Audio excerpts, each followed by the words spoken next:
Umum kita tahulah kelebihan Ayatul Kursi seperti yang telah dikatakan oleh kisah Abu Hurairah dengan pencuri gudang. Okey, untuk hari ini kita nak guna kaedah penghujung ayat.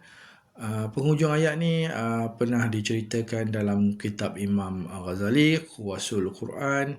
Di Basrah ada seorang bernama Ka'ab pergi ke satu rumah, sebab rumah lain tak ada. Jadi dia duduk rumah tu, malam tu dia nampak ada 2 biji mata merah menyala.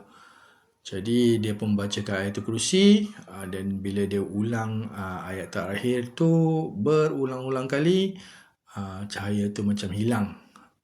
Cahaya mata yang menyala-nyala tu hilang. Kemudian dia macam bau asap. Esoknya nampak macam ada tempat terbakar lah. Jadi apa yang dia ulang tu adalah wala ya'udu hifzuhuma wa huwa aliyul azim. Jadi kita bila dah baca tu, kita habiskan satu round Ayatul Kursi dan kita ulang-ulang ayat tu beberapa kali sampailah kita rasa lega. Kalau kita nampak makhluk ataupun terasa kehadirannya, kita buat dan kita ulang ayat tu.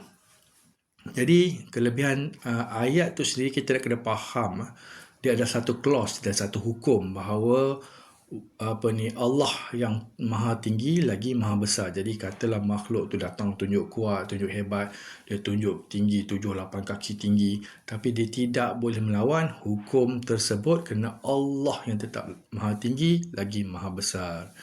Jadi itu anda boleh cuba dan ikhtiarkan. Semoga Allah beri kesembuhan. Jumpa lagi di siri berikutnya juga tentang Ayatul Kursi. Assalamualaikum.